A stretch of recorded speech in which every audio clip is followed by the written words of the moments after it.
Hey guys, Jack Spirko here again. I am still playing with this AI tool that comes from Google called NotebookLM, available at notebooklm.google.com. This intro is not AI. I always say that when I put out videos like this. And it just has a single image. It's basically audio on YouTube. It's just the easiest way to share these. But this is a cool tool. Now, unlike the one I put out yesterday that was from the Bill Mollison lectures, I haven't even listened to this yet other than like the first 30 seconds to make sure that it worked.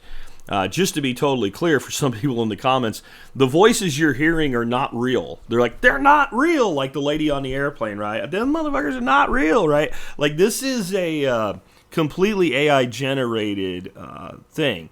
And today it's AI talking about the AI. These are all news stories, and some of them would not import as sources. Some of the websites have certain things on them that prevent you from using them, like paywalls would be one, but some of these didn't have paywalls, like an NPR one didn't have paywall. So what I did in some instances is cut and pasted the text, which is another thing that you can do if you want to play with this. Exactly what the long-term application of this tool is, I'm not sure. But what I'm using it for right now, and I'm just sharing my results and putting some extra steps in it to do that, is I'm actually just going ahead and grabbing something that I want to know more about that day, picking some sources. I'm running a Google News search is all I'm doing, and then you can filter.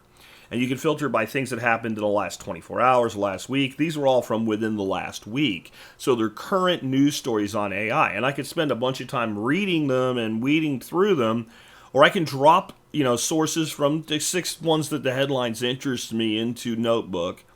And then while I'm doing other things, I can actually listen to that news and continue to be informed about what's going on. Now, of course, it's only as reliable as the source, but it is as reliable as the source. And what I mean by that is unlike something like ChatGPT that has intrinsic bias built into it, if you hear any bias in anything like an environmental thing or something like that you know is like left-wing or right-wing, it is only because it's reporting it as it was reported in the source that I gave it. And that's why this is a really cool tool. And I wanted you guys to know about it and kind of see what the output can be.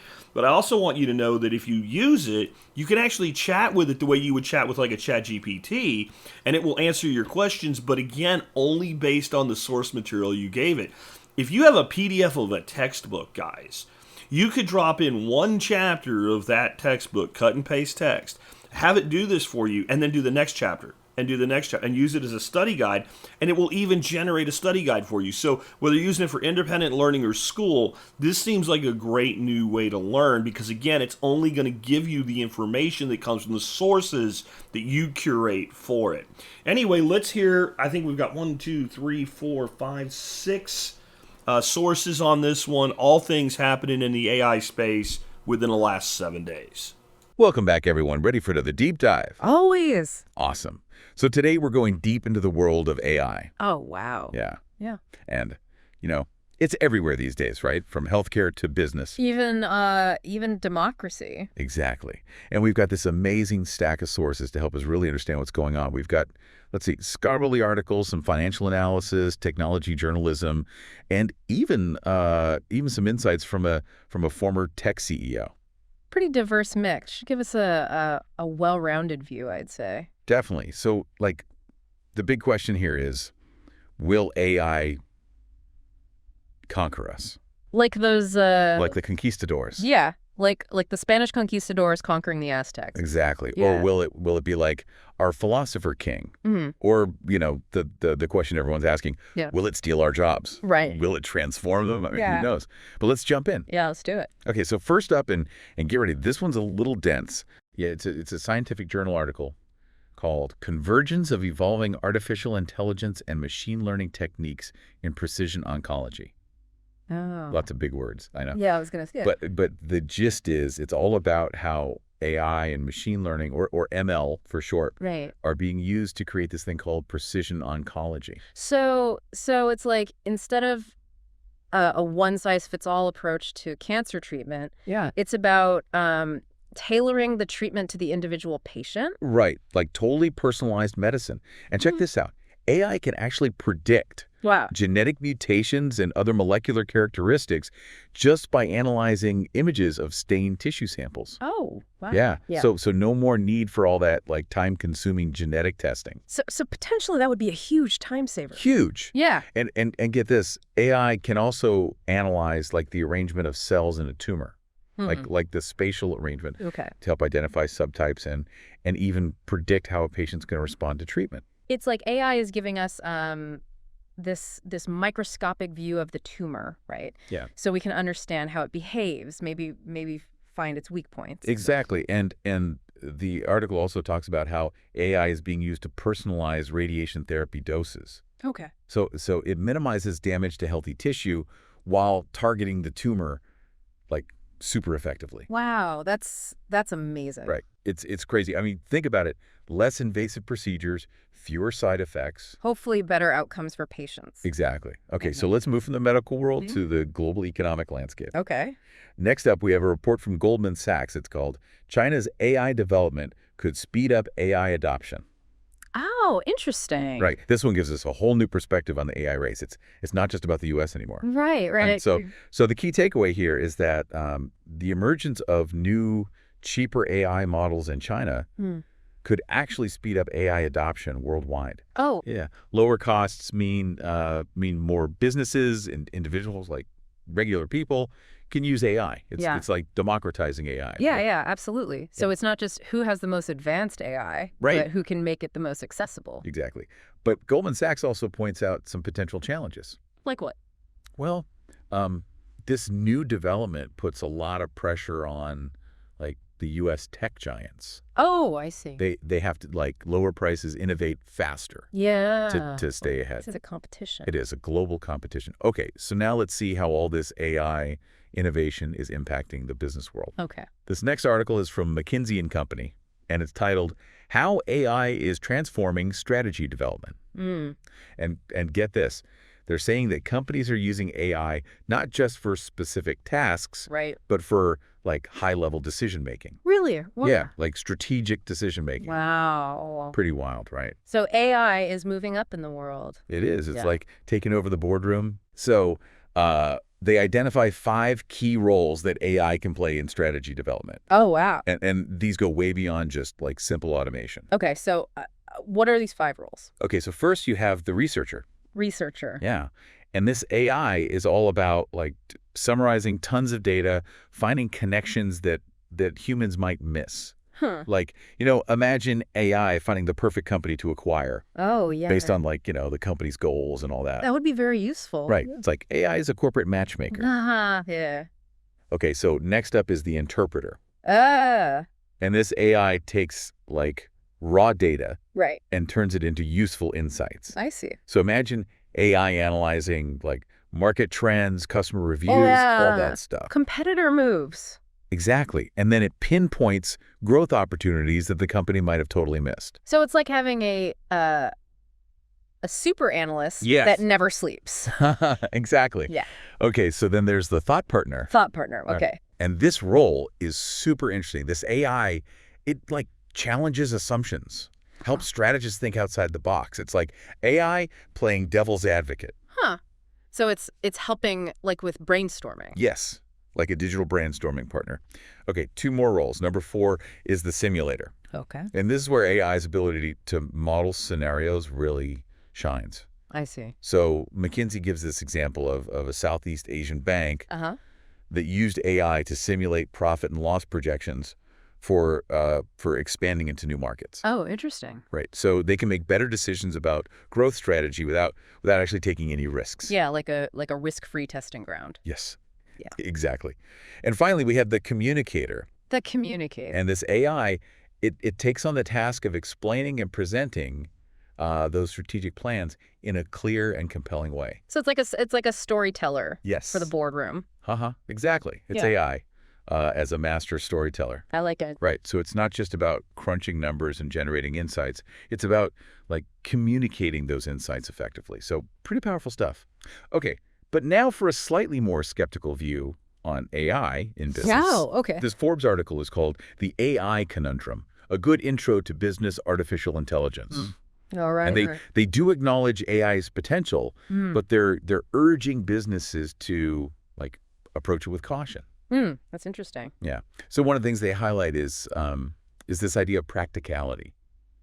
AI is not a magic bullet. Right. Yeah. Businesses should really like carefully evaluate whether it actually makes financial sense for them. Oh, I see. So don't just jump on the bandwagon. Exactly. Because it's trendy. Yeah, they're saying make sure it aligns with your goals. And your budget. And your budget. Haha, exactly. And then they also challenge that whole narrative about, AI leading to job losses. Oh, okay. They believe that AI will mostly augment human capabilities rather than replacing jobs entirely. So more of a collaboration. Yeah, like AI is a teammate. Interesting. We'll see how that plays out. We will. It's definitely a big question. Okay, and now for a perspective from someone who's been at the forefront of all this AI development, Eric Schmidt, the former CEO of Google. Oh, wow. Yeah, he's definitely been in the thick of it. He has. He co-authored this book called Genesis, and in a recent NPR interview, he shared some pretty unsettling thoughts about AI. Okay, I'm curious. Yeah. So one of his biggest worries is the accessibility of AI. Like, he believes it's becoming available to pretty much anyone, even bad actors. He calls it a problem of proliferation, which sounds kind of scary. It does, especially when you think about, the potential for misuse. Right, and he gets worse. He also worries about demagogues using AI to manipulate people. Like, imagine AI-powered propaganda machines, churning out personalized misinformation and swaying elections and stuff. Yeah, that's a scary thought. It is. Yeah. Like a dystopian future right there. Yeah. And he even suggests that people might start, like, worshiping AI. We're worshiping. Yeah, or fighting a war against it. Wow. That's a lot to process. It is. It's like we're dealing with forces we don't even fully understand. Right, and he's saying that even the tech leaders, the people who are building this stuff, they don't fully grasp the social and moral implications. Exactly. And he thinks we need to have a much bigger conversation about, the ethics of AI, about what's right and wrong. Yeah, like how to make sure it's used for good. Yes. But then he raises this other question, like, what if AI becomes our philosopher king? Our philosopher king. Like, who gets to program its morality? Right. Who decides its values? It's a pretty heady question. It is. It is. Who gets to write its constitution? Exactly. And finally, he's worried about the concentration of power in the tech industry. Oh, I see. Like, are we headed towards a technocracy? Where the tech giants are calling all the shots? Yes.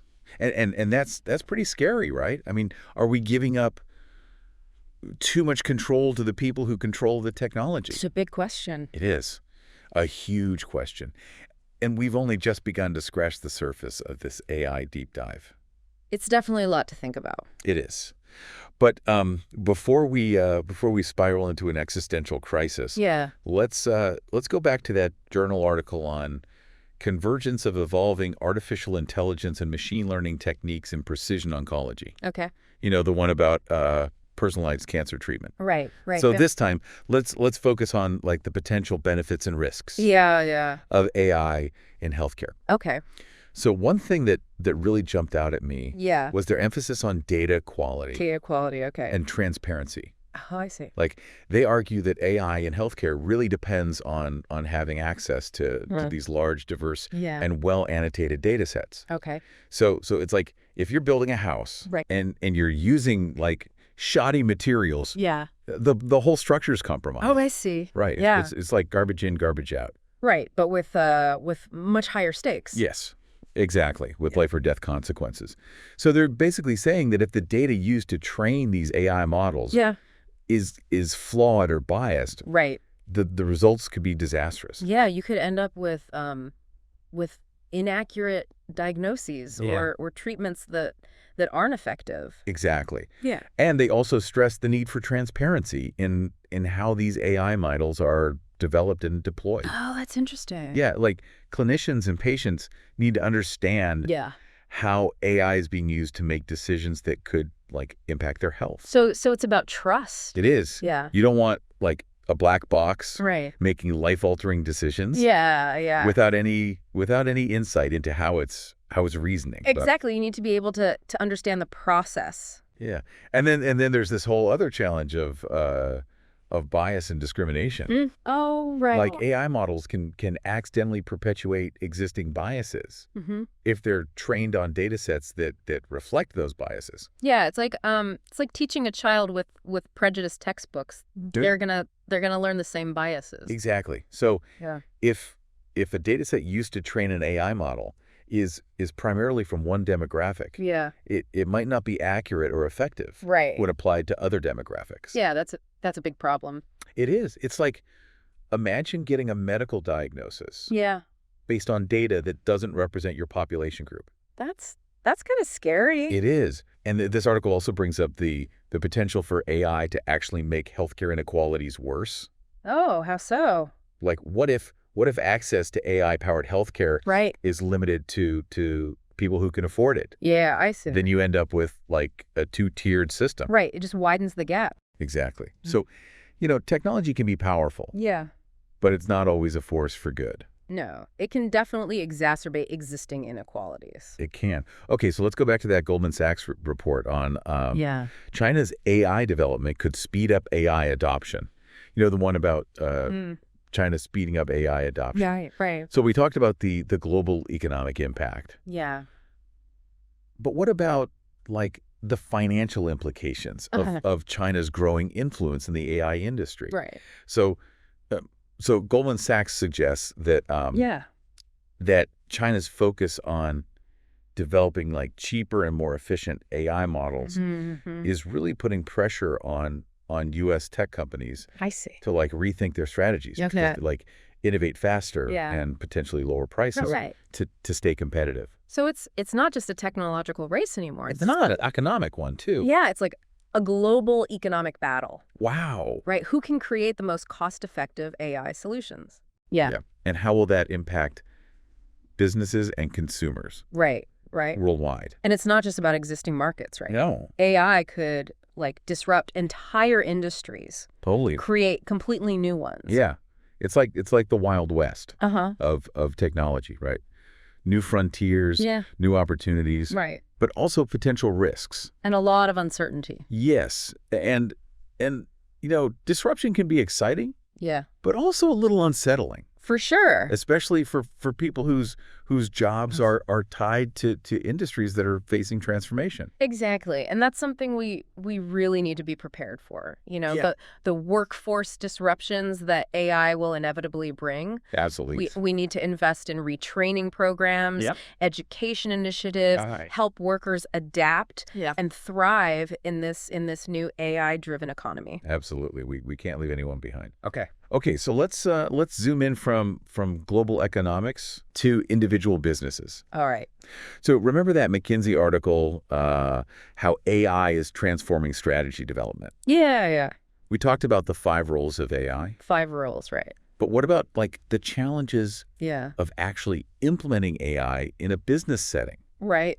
So the article really highlights the importance of data strategy. Data strategy. Like businesses need to understand their own data, what they have, where it's stored, Right. how it's organized, Yeah. what insights they hope to get from it. So it's like having a treasure chest, Yeah, but not knowing how to open it Yeah. for what's inside. exactly. It's not just about like collecting data. Right. It's about understanding its value Yeah. and how to leverage it Right. effectively. And then there's the talent and infrastructure you need Oh, yeah. to make it all work. It's like the data scientists, The data scientists, AI engineers, AI engineers, computing power, software. the whole package. It's a big investment. It is. Yeah. It's a real commitment. It is. It's not just, buying a piece of software. Right. You need to build a whole culture Yes. that embraces experimentation, Yeah. innovation, Right. AI implementation. It's an ongoing process. It is. It requires adaptation, Yeah. refinement as the technology changes. Exactly. And business needs change. Right. And then, of course, there are the ethical considerations. Oh, yeah. We can't forget about those. We can't. McKinsey points out the need to address, bias, Yeah. discrimination, privacy violations. Right. They're saying that ethical considerations need to be like baked in Yeah. from the start. Not just an afterthought. Not an afterthought. It's about building a responsible AI strategy, Absolutely. right? Not just like a profitable one. Right. Businesses need to think about the bigger picture. They do. They do. Okay, so now let's go back to Eric Schmidt. Okay. We've talked about his concerns about AI misuse, Right. but he also has some thoughts about the potential impact of AI Okay. on democracy and governance. Oh, that's a big one. It is. Right. Like AI is already being used in political campaigns, Okay. government operations. Right. It's fascinating, right? Oh. But also a little unnerving. Yeah, it makes you wonder how it's all going to play out. It does. So Schmidt is particularly worried about AI being used to like manipulate public opinion. Okay. Imagine AI-powered propaganda machines. Right. Just churning out like personalized misinformation Wow. and swaying elections. Yeah, it's like a dystopian nightmare. It is. It's like it could completely undermine trust Yeah. in democratic institutions. I really could. Right. And then there's this whole potential for AI to create like filter bubbles, No, right. an echo chamber Yeah. where people are only exposed to information that confirms their existing beliefs. It's already happening to some extent, isn't it? It is. It is. And AI could make it so much worse. Yeah, that's a worry. It is. It's like, it could lead to even more polarization. Right, and make it even harder to have a real conversation. Yes, exactly. And then there's this question of who controls the algorithms, Oh, yeah. right? Like the algorithms that shape the information we see Right. and the decisions that are made. It's a question of power It is. and control. Yes. Like as AI systems become more powerful, Yeah, more influential, right. the question of who governs AI Yeah. and how we make sure it serves the public good. That's huge. It's huge. It really is. So do we want a future where a few tech companies or governments Yeah. control all of this? Or do we want a future where it's developed and deployed in a more transparent way? Right, a more democratic way. Yes. With input from lots of different stakeholders. Yeah, it's a crucial question. It is. It's a big one. And to make things even more complicated, let's go back to that super dense journal article on convergence of evolving artificial intelligence and machine learning techniques in precision oncology. Okay, back to the oncology article. The one about personalized cancer treatment. Right. So we've talked about ethics and societal impact, Mm. but what about like the technical limitations Oh, yeah, good point. of AI? Because as fascinating as it is, Yeah. it's important to remember that AI is not magic. No. It has limitations. It does. And understanding those limitations is key to using it effectively. Absolutely. So they start by acknowledging like the sheer complexity of biological systems. Oh, wow. They're basically saying that capturing that complexity in AI models is really, really difficult. Yeah, it's like trying to model the entire universe Right. with a computer program. Exactly. Yeah. Like you're going to miss some crucial details. Yeah, for sure. And even the most advanced AI systems, Mhm. they're limited by the data they're trained on. Right. And as we talked about earlier, Yeah. ensuring data quality and diversity is a huge challenge. It is. And they also talk about how AI, at least in its current form, Mm-hmm. really struggles with context and nuance. Oh, interesting. Like it's great at analyzing data, Yeah. identifying patterns, Right. but it's not so good at interpreting subtle cues or understanding the unique circumstances of individual patients. Yeah, that makes sense. Yeah. It's still a machine. It is. Yeah. It is. And Yeah. so they're saying like human doctors Mm-hmm. with all their experience and intuition Yeah. are still much better at handling those complexities. It's a good reminder that AI is a tool. Yes. It can augment human capabilities, Right. but it's not a replacement for human judgment Yeah. and empathy. Exactly. Okay, so let's head back to the business world. Okay. So remember that Forbes article, The AI Conundrum. A good intro to business artificial intelligence. Yeah, the one with the cautious approach. Yes, the cautious approach. Mm. So we talked about their optimism, Mhm. but their emphasis on practical implementation. Oh, right. What are their thoughts on the potential for AI to disrupt traditional industries? Well, they acknowledge that AI could automate a lot of tasks, Yeah. processes that that humans have traditionally done. Right. And that could lead to job losses in some sectors. It's that age-old fear, Yeah. right, of technology replacing human workers. Are the robots coming for our jobs? Right. It's a valid concern. Yeah, absolutely. But the article emphasizes that businesses need to be proactive. Okay. They need to invest in retraining programs Yeah. to help workers adapt Right. to the changing job market. So reskilling. Reskilling. Upskilling the workforce. Yes. Yeah. But they also point out that AI could create like whole new industries Oh, yeah. and job categories That's true. that we haven't even imagined yet. It's not just about job displacement. Right. It's also about job creation. It is. So it's about adapting and evolving. Yeah, it's like when the automobile was invented, Right. led to the decline of the horse-drawn carriage industry. Right. But then it created all these new opportunities in Yeah. manufacturing transportation. Right. So we need to see AI not as a threat, Yep. but as a catalyst for innovation and growth. Absolutely. Okay, one last time with Eric Schmidt. All right. We've covered his concerns about AI misuse, his hopes for a better future, Yeah. his thoughts on the impact on democracy. Right. What are his final reflections on this transformative technology? Well, he really acknowledges the sheer power of AI, its potential to reshape the world in ways we can't even fully grasp yet. It's hard to even imagine. Yeah, it's a call for humility, you know, Yeah. recognizing that we're dealing with something that could be beyond our own intelligence. Yeah, like don't get too cocky, humans. Yeah. Right. We're in uncharted territory here. We are. We need to be careful. Yeah.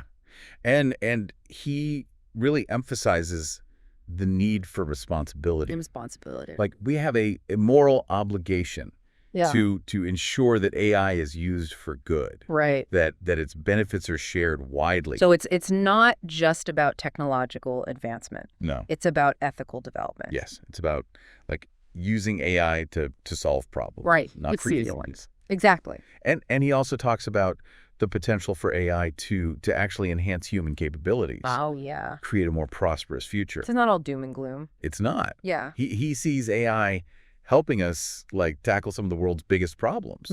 Climate change. Climate change. Poverty. Disease. Yes.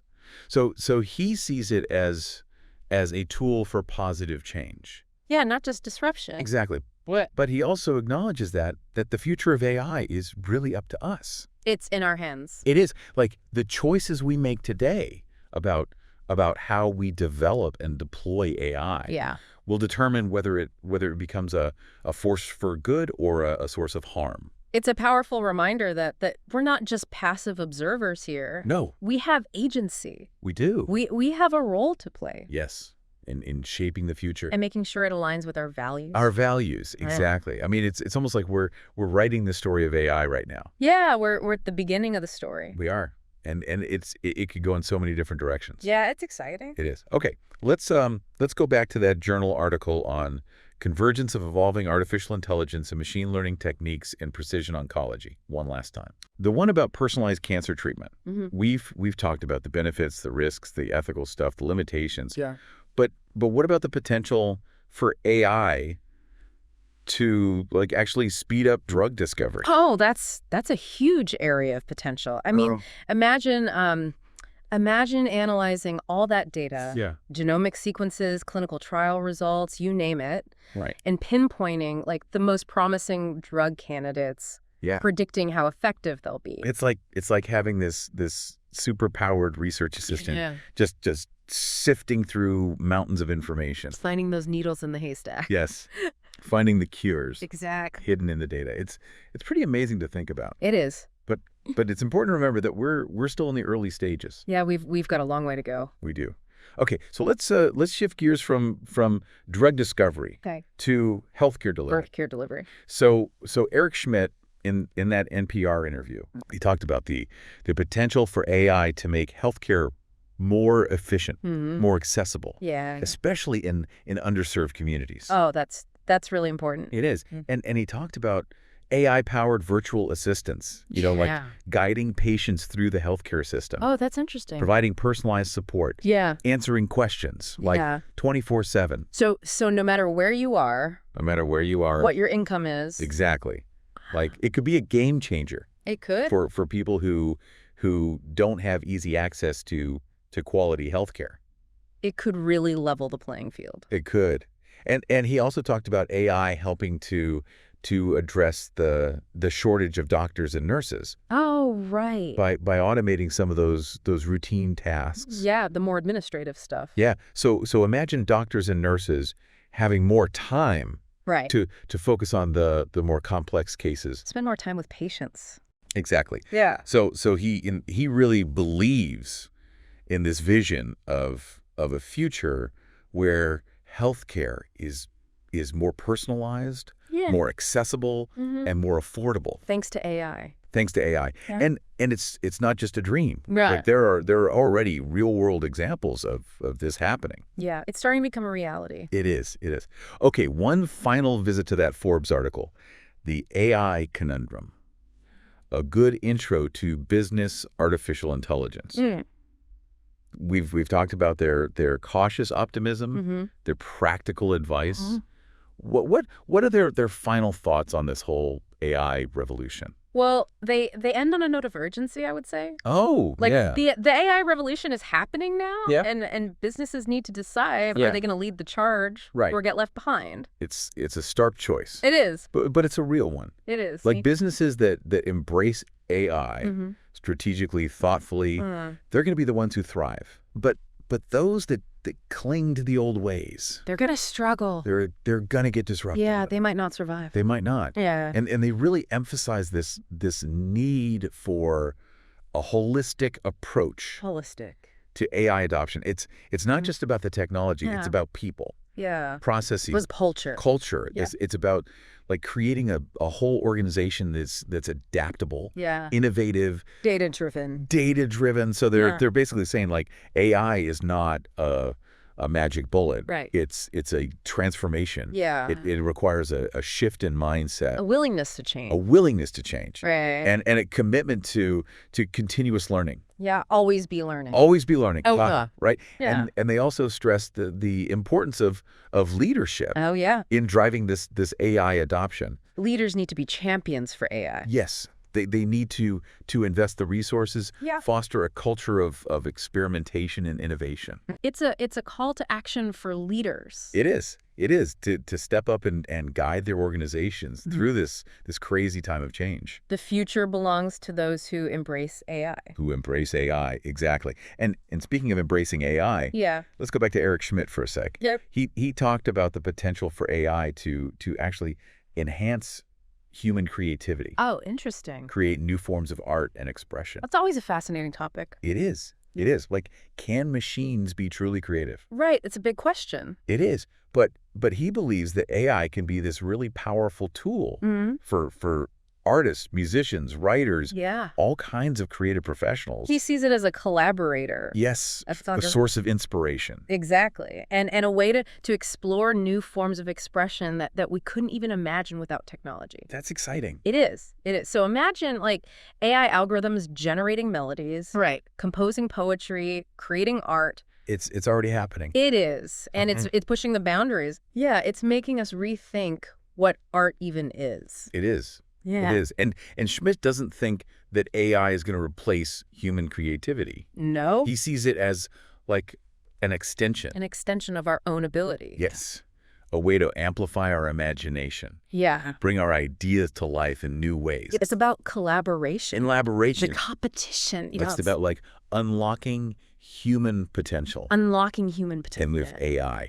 Okay, back to convergence of evolving artificial intelligence and machine learning techniques in precision oncology for one final thought. Okay. We've covered so much benefits, risks, ethics, limitations. Yeah. But what about the practical challenges of actually integrating AI into healthcare systems? Oh, that's a big one. It is. Like, it's one thing to develop these amazing AI tools. Yeah. But actually using them in real-world settings. Yeah. in hospitals and clinics. Yes, it's a whole other challenge. It is. It is. So the article highlights the need for interoperability. Interoperability. Like between different AI systems and electronic health records. Oh, I see. So imagine like all this data just flowing seamlessly between systems. And giving doctors a complete picture of the patient. Yes. Yeah. And then we also need like clear guidelines and protocols for using AI in clinical practice. Right. We need to make sure it's used safely. Safely, ethically, effectively.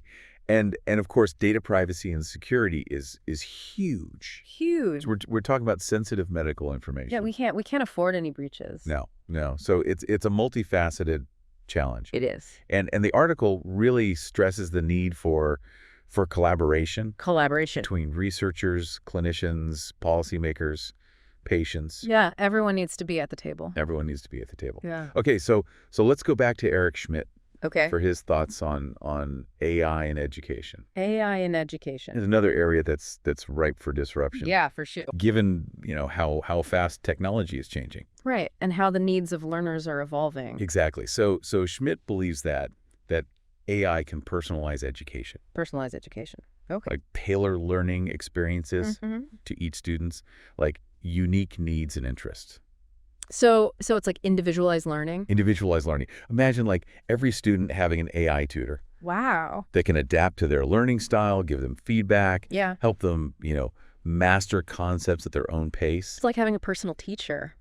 It is. Yeah. It is. And he also sees AI automating things like grading. Oh, yeah. Freeing up teachers to focus on more creative and engaging activities. Yeah, that would be great. Right. And he envisions AI creating these immersive learning experiences. Oh, wow. Like using virtual reality, right, augmented reality, yeah, to really bring learning to life. That's exciting. It is. Yeah. It is. It's a vision of education that's more personalized, more engaging, more effective. All thanks to AI. All thanks to AI. Okay, last stop. That Forbes article, The AI Conundrum, a good intro to business artificial intelligence. Oh, right. So we've talked about their cautious optimism, their practical advice. Yeah. What are their final words of wisdom? Well, they reiterate the importance of data strategy. Data strategy. Like businesses really need to understand their data and how to use it effectively. And they also talk about investing in the right talent and infrastructure. Right, the people and the tools. People and the tools. Yeah. To support these AI initiatives. And building a culture of experimentation and innovation. Yeah. They're reminding us that AI is not a magic solution. Right. It's a journey. It is. It's a transformation. And businesses need to be prepared to adapt. To adapt, exactly. Right. So they conclude by saying that the businesses that embrace AI strategically, thoughtfully, they'll be the ones that thrive. Yeah, they'll be the leader. They will. And those that lag behind, they risk being disrupted. Disrupted and left behind. Left behind. It's a call to action. It is. For business leaders to really step up and guide their organizations through this crazy time of change. The future is now. The future is now.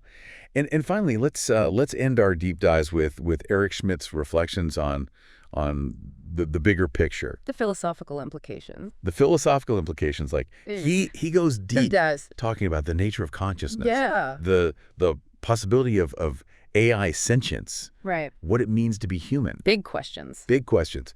And he acknowledges that we don't have all the answers. No, we're still figuring it out. We are. But he encourages us to start thinking about these questions now. Yeah, before it's too late. Before it's too late. Like before AI is knocking on the door of consciousness. And we're like, oh, what do we do now? Exactly. So he's reminding us that we're not just creating technology.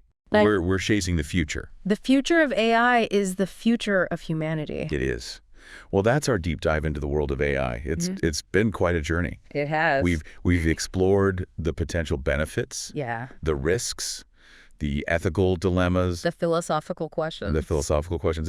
It's a complex topic. Yeah. And we've only just scratched the surface. Yeah, there's so much more to explore. There is. But hopefully this deep dive has given you some things to think about. And maybe inspired you to learn more. To learn more. Exactly. As always, links to all the sources we talked about can be found in the show notes. So check those out if you want to go deeper. Go deeper. And thanks for joining us on the deep dive. Until next time. Okay, folks, if you're interested in this tool, again, down in the video notes, you can find a link to NotebookLM, but you can Google that and find it pretty easy. If you heard anything in this and you're like, that's bullshit, just remember, all they're doing is conversing upon the opinions expressed in the articles that I looked up and gave it. And I didn't put a huge amount of effort into screening those articles. That's the whole point of a tool like this. And I think that because there's so much predisposition already, because of how much bias was built into early AI models like ChatGPT, we're kind of oversensitive to that. This is an author's expressed opinion in an article being read to you and conversed with you by a synthesized voice. So don't get too wrapped up about that. What you're trying to do is gain exposure to what's going on from whatever source you use. Again, you guys that are students and things like this, I think this could be inherently valuable. Again, you can check it out at NotebookLM. And just real quick, because I know there's some special people out there in the audience, I have absolutely no association with Google or NotebookLM or anything. I'm not being paid to do this. I just think it's a cool tool and wanted to share it with you in a variety of ways.